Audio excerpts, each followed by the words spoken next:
Amy, have you ever heard people say that the eyes are the window to the soul? Yeah, doesn't that mean you can tell a person's intent by looking at their eyes or what they're thinking or feeling? Yeah, something like that.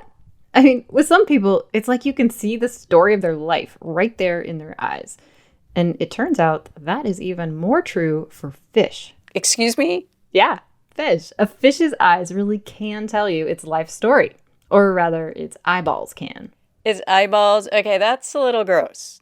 But I'm intrigued, so do go on. Well, to be even more specific, scientists called the lenses of a fish's eyeballs archival tissue. So think of it like tree rings, which can tell you the age of the tree and the climate where it grew. Well, fish eyeballs are just as revealing. I learned this from Miranda Bell Tilcock with the UC Davis Center for Watershed Sciences. You can actually look in the fish eyes by peeling away these different layers that they are made up of and identify what habitats these fish were feeding on throughout their lives and what kind of food that they were consuming throughout their lives. Okay, that is truly amazing. How would anyone know that? Was Miranda one day just like, hey, I'm going to cut into the fish's eyeball to see what it's eaten for lunch? Well, it's a little more complicated than that. Of course. I suppose we should unfold it. We will. And it's important because knowing where a fish has been and what it's eaten can make a big difference in how we go about trying to protect and restore their habitat. So, we are going to be peeling back the layers, one by one, of fish eyeballs. Ew. I think you just lost the audience, Kat. Nah. We're calling this episode of Unfold How Nature Tells Its Story, Part 1.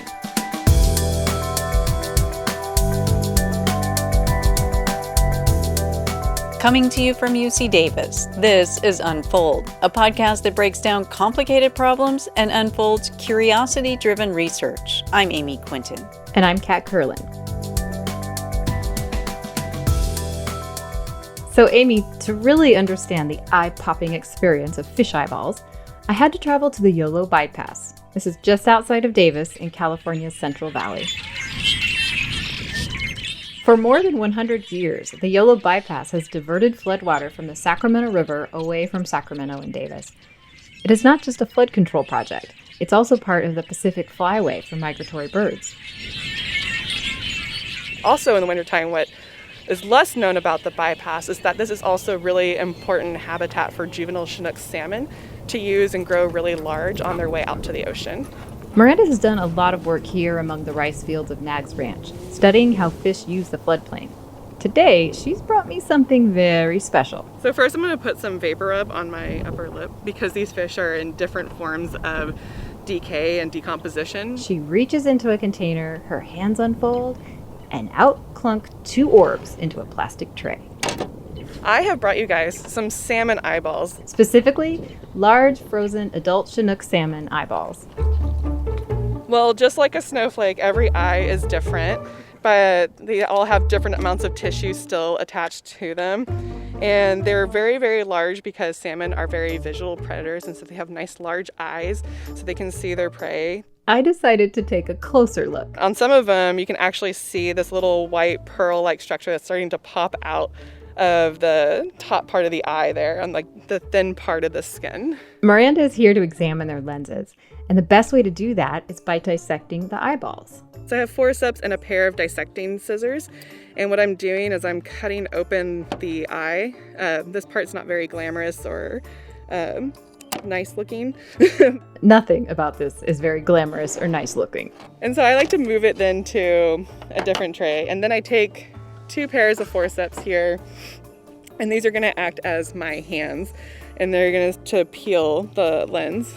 And first there's this kind of sticky sac that is on the lens that you need to remove. Here on the Yolo Bypass, she's using a magnifying glass to find the lens. But with most juvenile salmon, she uses a microscope in a lab to find the lens because they're so tiny. And apparently, you need to peel the layers of the lens carefully, otherwise it comes off in chunks. Oh, whoa, Kat, that is totally disgusting. Need you describe it in so much detail? But I haven't gotten to the detail yet. Let me finish. Miranda says it's actually not disgusting once you find the lens. They're coming off, and they kind of look like little flower petals when they're coming off here. A flower petal, really? Really? Yeah, once you get past the gruesome bit of pulling the lens out of the eye, it's really not that bad. And then, you're also putting the eye back away so you can't really see it anymore or smell it anymore. So then it's really not bad at all. And then I think at this stage, it looks quite beautiful. It is like a little pearl onion, and that you can begin to pull apart the layers. Yeah, I'm glad you can't smell it anymore. Okay, flower petal or pearl onion. Either way, this is surprising, disgusting, and yet really interesting. But why is she doing this?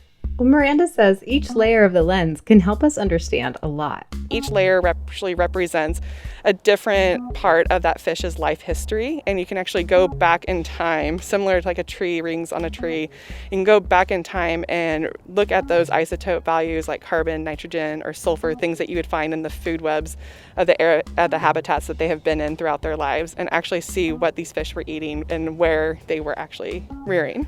Who knew? I mean, how did anyone know to do this? Well, it had been done in marine species before, but Miranda is the first to try it in a freshwater species, and she's really credited with advancing the technique. So the big question, why is it so important that we know what fish like to eat and where they've been? Carson Jeffries, a fish biologist with the UC Davis Center for Watershed Sciences, has a good answer for that. He was also out on the YOLO bypass with us, and he's quite the pro at dissecting fish eyeballs himself. The floodplains were an important part of the salmon habitat historically, and lots of that is gone.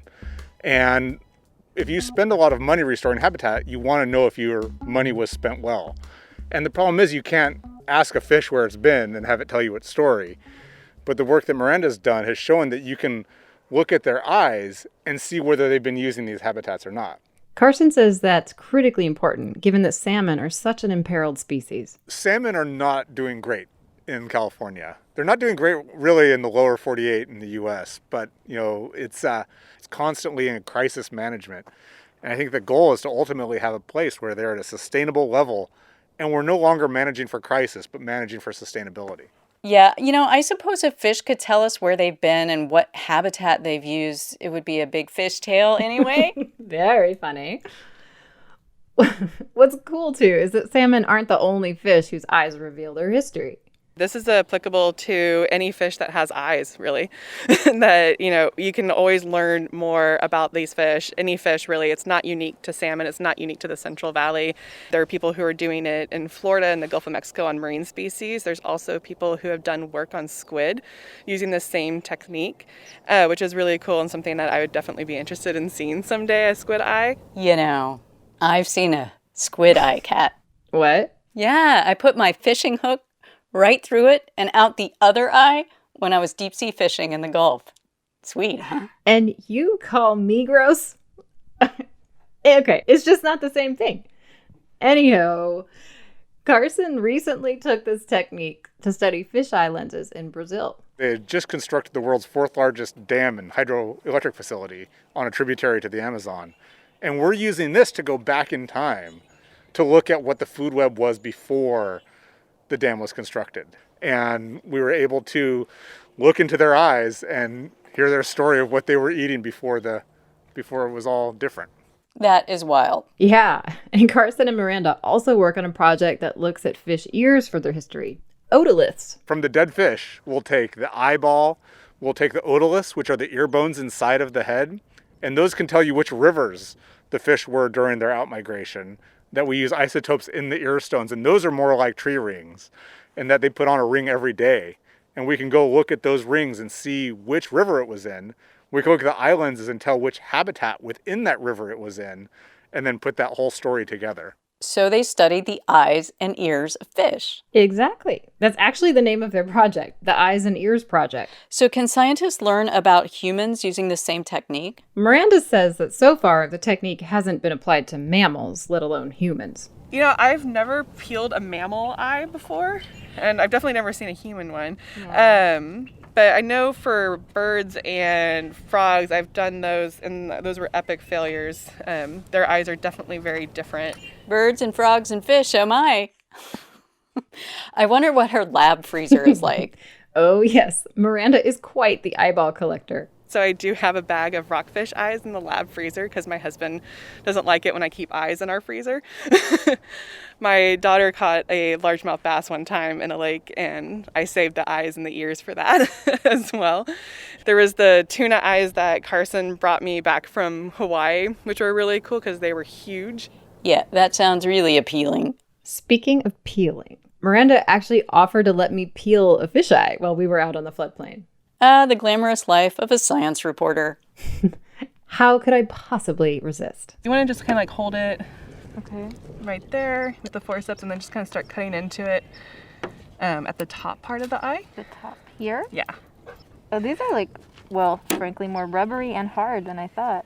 Yeah, they're pretty, these are really Whoa. tough. I feel like I've destroyed it already. Oh, no, you're Okay, good. what do I do You're now? good. So why don't you trade out the scissors for another pair of the forceps? Okay. And then you can start opening up the eye. Miranda was super patient and supportive, which was important because I was not the quickest learner. Okay, okay. I'm gonna calm down and grab that. Yeah, hold it open and then And grab this. and your lens should just be, And the lens, I should just reach in and grab. So after a bit more whining Oh, Miranda, I might have to give up. and a lot of encouragement from Miranda, we prevailed. Okay, I think I need you to show me again. Where can I find this thing? oh, okay, actually, Oh, it it's right fell out. there. There it is. Okay. So, oh. There's your lens. You know, you're right. It does kind of have like a, this is totally gross. And I don't even smell it. It just feels like tough and awkward and It is very yucky rubbery looking. feeling. And then you get the eye. The actual lens The part. lens It's part like a little, is it's like this pulling a little perfect pearl out of an little- oyster or this something. Perfect little white ball. So that was super fun, but I never did get to the core of the lens. Just when I felt like I was done, Miranda told me I had anywhere between like 25 to 30 layers of eye lens to peel. Wow, that is a ton of layers. That's amazing. Yeah, no kidding. But luckily, Miranda and Carson have it down to a science. And that is what makes this research so appealing. Oh my God, you thought I was so punny. You are. It kind of gives new meaning to the phrase, keep your eyes peeled, Oh, we could go on and on with bad puns, but right? that wraps up this week's episode of Unfold. Next week, it's Nature Tells Its Story Part 2, Caves and Squeezing Water from Stone. You can hear more Unfold episodes at ucdavis.edu/unfold. Thanks for listening.